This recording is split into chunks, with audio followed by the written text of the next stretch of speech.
Thanks for coming. My name is Sune. I'm a software engineer at Zendesk. My talk is about the challenges you might face while building large single-page applications and how my team has introduced a micro-frontend architecture that I think solves a lot of these problems. Micro-frontend, that is really a bad word because as soon as you put React DOM in there, it's not really that micro anymore. But it's like still chopping up the large monolith. So to give you a bit of context, let's have a quick tour of what Zendesk is. Zendesk is a customer support company. Our main application is ticketing software that our customers use to communicate with their customers. So if you ever reach out for help from a company, there's a good chance that you might interact with Zendesk support. Zendesk has 19 offices around the globe, and each one of these offices has their own area of business. And that leads us to the Copenhagen office. So the Copenhagen office is in charge of the self-service area of Zendesk. That is a support-centric CMS that our customers use to create help centers, so they can, so their customers can self-serve. So my team is in charge of the knowledge management in this CMS. So that is content creation for the help centers and other consumers of articles. That could be our web widget that is embedded in thousands of websites. So let's just have a quick look at the product. So let's just go into the help center. So this is the standard theme. You can theme the help center any way you want to. You can browse different categories. You can search for different things you're interested in. So obviously Lisp, that is my thing. You can comment on articles and all these things that you would expect. And if we try to go into to the management interface of the help center, you will see our editor. Obviously, Lisp is an acceptable Lisp, so we'll just change that. You can work on the articles without sort of publishing them to the help center. So we use event sourcing for storing all the events. When you're ready, you can publish them.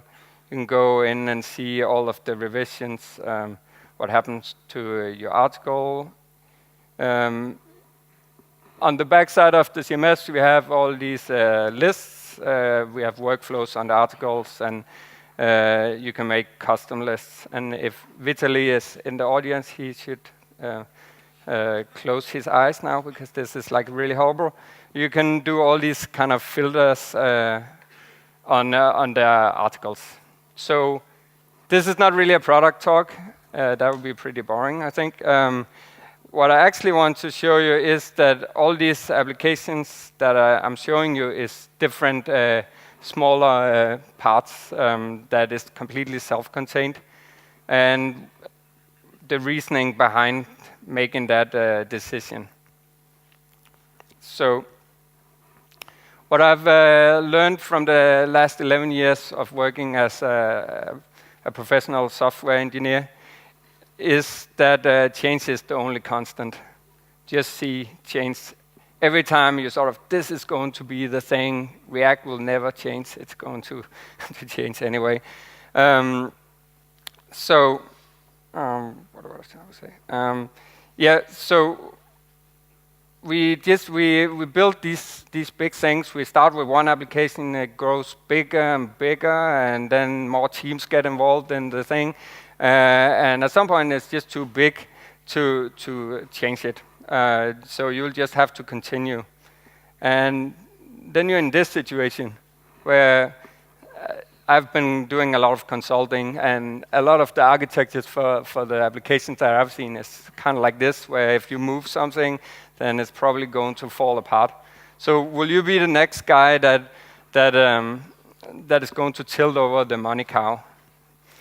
I think when you have an application that is just so big that it's impossible to get a grip of the entire picture, it's just really scary to change it. So then things start to break, you have risk management applied, then everything starts to slow down. And that is not what we want. But you might think, my application is good, I don't need this, I can completely manage, I do TypeScript and I can build a huge mess.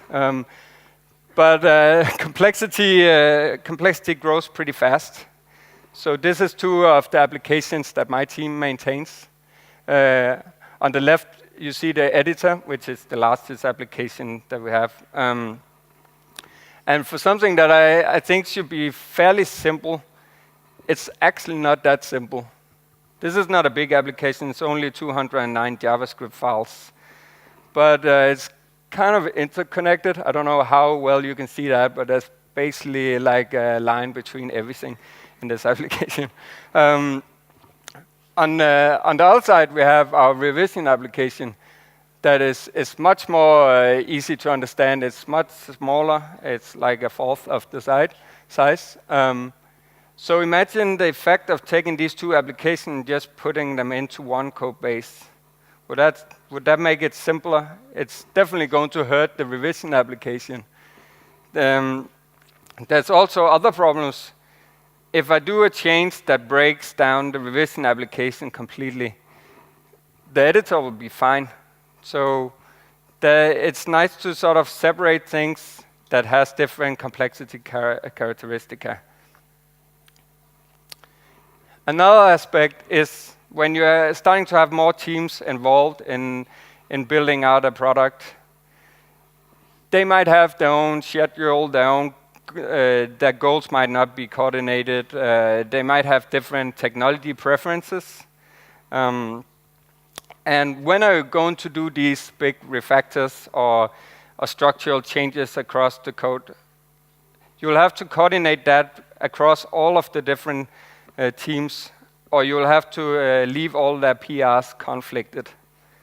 So what you usually see as an effect is that you don't do that too often, or you will just break everything. On top of that, we have technology change.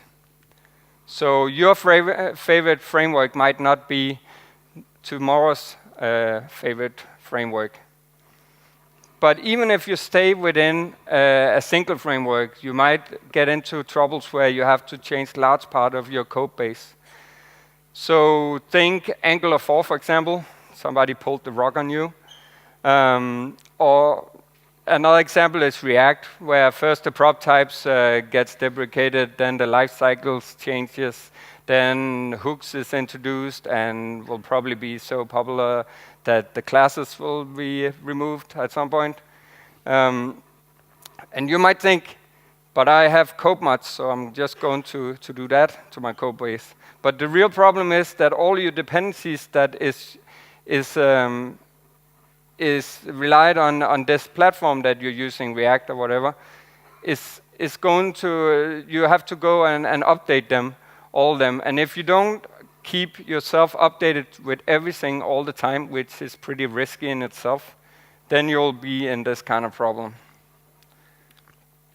So to attack this kind of problem, what we have done in my team is to create a monorepo. We have a top-level production server that is just like old school, serving up the top-level routes. So the editor will be routed under articles. The only contract that each of these applications needs to adhere to is to have an index HTML file in their public folder. And that can point to other static assets. So we basically we're just shipping some text. On top of that, we have a good amount of shared libraries. So with the old school way of doing this, you'll have a repo for each of the the applications, and you might have Nginx serving each one of them up, but it's pretty hard to get the sharing going. And I'm going to get into that more a little later. So for the development setup, we have a top-level development server, and that by default is just going to serve up all of these top-level routes, the static things.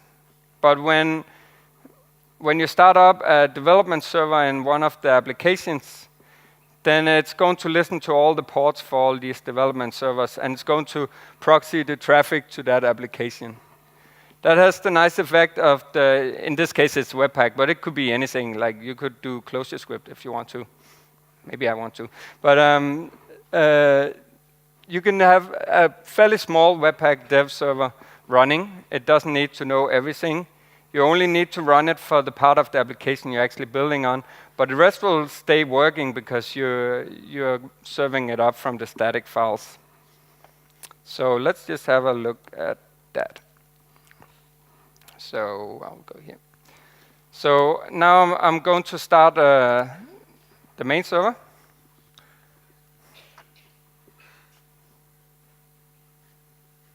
Come on. So as you can see, it's figuring out all these applications where they live in the public folder, and then it's listening for a range of ports. So if we're going to try to go into the list application, whoops, I can't type while all of you are looking. Yes, that isn't a disability I have. Then we'll see that that it started proxying this application. So let's just try to quickly change this application. So we could go into the list application and change the breadcrumbs, for example. Let's do that. So if we try to refresh this application, you can see that it got CodeFront up there. Now we can try to stop the development server again. I really hope that I didn't compile that back in. As you can see, then it goes back to just being served up from the static files. So that works fairly well, I think. So this kind of setup, that gives us partial upgrades. So each of the different applications has their own package JSON. You can have conflicting dependencies across the different applications if you want to. We are using Yarn workspaces to alleviate the install process for all these. So it will hoist all the things that are the same, but you can have completely separate things in the different applications if you want to. You can have heterogeneous frameworks if you want to. So if the next thing is web component or ClojureScript will be the next thing or whatever, then you can start moving slowly towards that. You can build all these applications in parallel, which is pretty important, I think. So what I see with huge applications, things that just grows larger and larger, is that the build process is just going to take longer and longer, and you're just going to wait for that refresh of the page for so long, which is super annoying. Coordination and ownership in this code base is super simple. We just say that every application is owned by a team, and if you have to change something in another team's application, then you need to coordinate with them. But if you are doing stuff in your own application, you're fine. You can just ship it out. We also use this to facilitate that we can do experiments in production. So you can make a small application on a new path, and then we can try to put that behind a feature flag, and we can usually ship that within the same day. Sharing between the different applications is easy. I'll get more into that. But we're using Yarn link dependencies to avoid having to version everything all the time. We try to have all the shared dependencies outside of the monorepo. But the problem is that if you have a review process, as we have, then you have to get +1s for all of the version bumps, and it gets super tedious. You basically just want to be able to go into one of these shared libraries, change something, refresh the page or get it hot reloaded, and then it will just work. I think the development setup is pretty great. It's mainly just like a much smaller application. So we have some problems. So the page transitions here is full reloads between the different applications. So if you want the nice animations between two applications, you can't. So that is just a trade-off. And the setup is custom, but to its defense is fairly simple. So I think that is okay. So this is the applications we have in the code base right now. We have a few Redux applications, some Apollo client applications, and some Relay applications, and some good old HTML pages. And as you can see, we have a good amount of different technologies, and it's not really a goal for us to just have many, like have all the different technologies in the code base as you can. But what we really want to have is to be able to move to a new technology without having to go and rewrite everything at once, and also try to validate if that is the right direction for us to go. So first we went in the direction of Relay, which turned out to be to have some challenges attached to it. And later on we tried to go in the direction of Apollo client, which looks much better. So I think the transition we're trying to take is to make a GraphQL backend and move stuff towards the Apollo client. And we're definitely going to sunset the Relay applications. So there's 3 different teams right now that owns parts of these applications. Obviously, because my team made the setup, we own the most of them, but you are seeing more and more teams sort of getting into this, and we also have more teams than 3 that is contributing to the code base as well.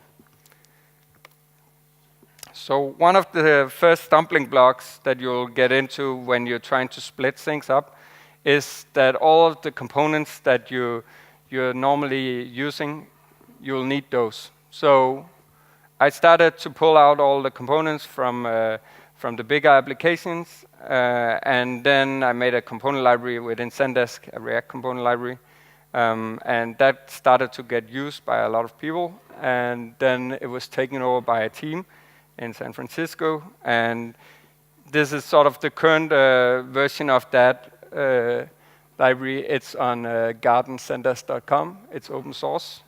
And it has sort of most of the things that we need. So all of the applications is built from this component library, which give us a coherent feel. Whoops, that was not what I wanted. So let me just show you that. So let's take, for example, the select component, the good old select component. So we have a select component. It has keyboard navigation. It has right to left support. It has a certain level of accessibility, they promise. One of the interesting things about this component library is that we have these different abstraction levels. So we have presentational components that is just have the look and feel of the different parts of the component, and with no semantics to them. And then we have containers that is using the render prop pattern to take all of these presentation components and build them into a working component. What is one of the things about the render prop pattern is that it's sort of an intestines out approach, which can get quite messy, as you can see here. So what we have on top of that for the normal use case is a more declarative, maybe I should zoom that a little bit, a more declarative way of using these components. So if you don't need to be completely custom about how you put them together, you can use the abstraction that is just giving you a normal select. So that works fairly well.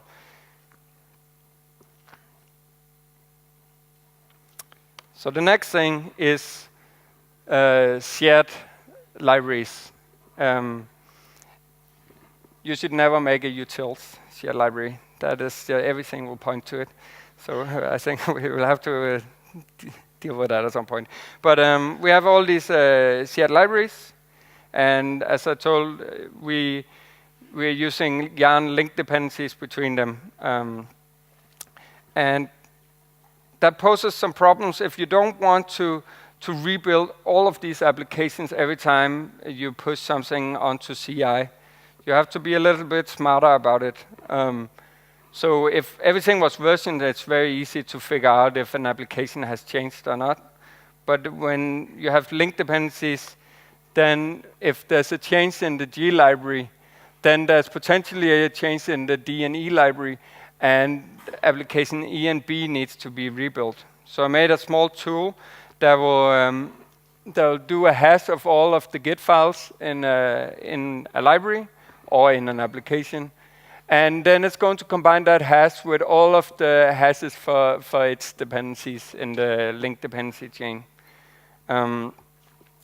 It has the purpose, sort of a dual purpose. So we want to figure out which things has changed. You don't want to run the test for all of the applications. You only want to run the test for the applications that has actually changed and the library that has changed.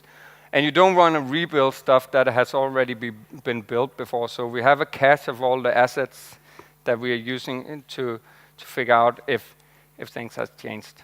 So if we just try to, let's just delete this, whoops. I'll just go out of this here. Okay, so if we try to build, can you see this? I can make it a little bit bigger. So right now when I build, it figures out all these weird hashes that everything is in there. And it's fairly fast about it. But if we try to go and change, for example, the notification timeout in the Redux library, that should have an effect on all of the applications that is dependent on the Redux package. So let's just try to go here. Whoops. And then when we rebuild this on CI, it will figure out that the Redux library has changed, and then we'll figure out that all these dependent application has changed, and then it's going to rebuild all of them in parallel. So our build time for this is usually like between 1 minute and 4 minutes for building a new change in a branch.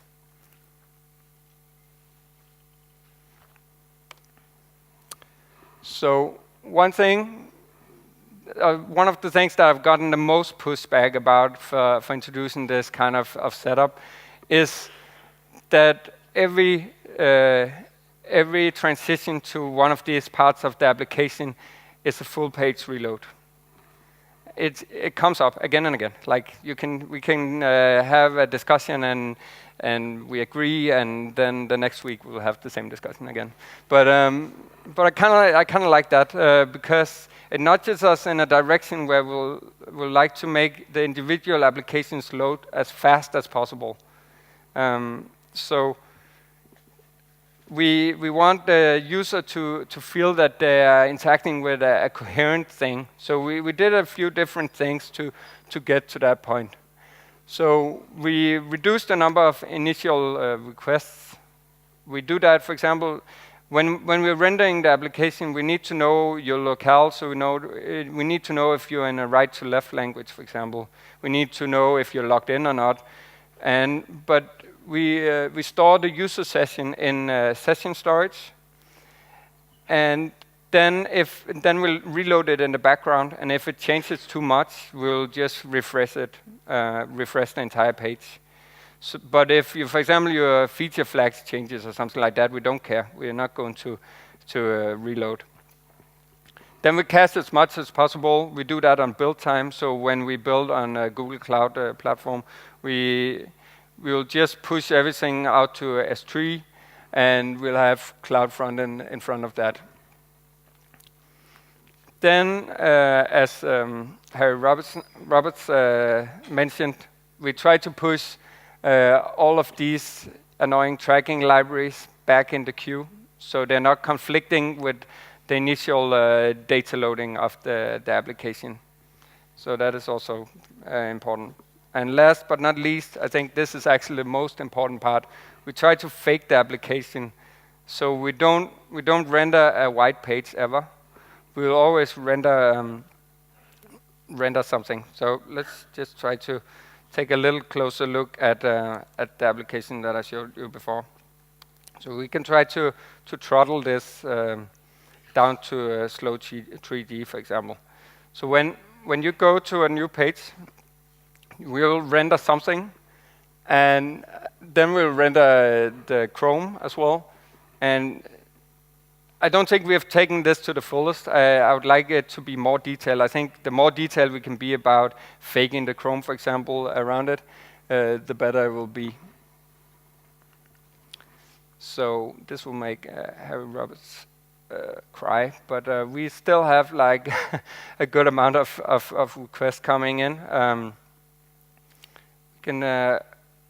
We do another trick that is, I don't know if I can provoke it here. I should probably not have this slow down. So we cache, or we try to cache, that didn't work. We have a cache header on the index HTML as well. So when you navigate back and forth for a little bit, we actually serve everything up from cache. So your first thing you will do on the network is going out and getting your data to render the application. We can do much more than this. We can do service workers and stuff like that, but we haven't got around to it. So let's get back into this thing.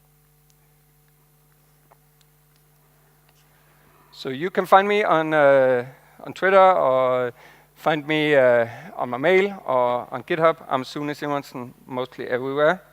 What I really want to convey is that I want you to think about, even if you have like a big monolith, like try to think about chopping up the responsibilities in the code base. Try to assign ownership over different parts of the code base. But if you're building something new, try to consider a setup where you can actually change over time, because it's so easy to get yourself locked into this situation where you can't change anymore. Like I've seen so many applications in my career where there's sort of first there's the old thing, and then there's like the new rewrite that is using some part of the old thing, and then there's like, oh, now we also need to do the React, so it sort of gets a weird React arm out of it, and it's not going to be a rewrite in React. It's just going to be another arm in whatever is coming. So I think I'll leave you on that note. Try to split up the monolith, and I don't know if somebody is coming and saving me out.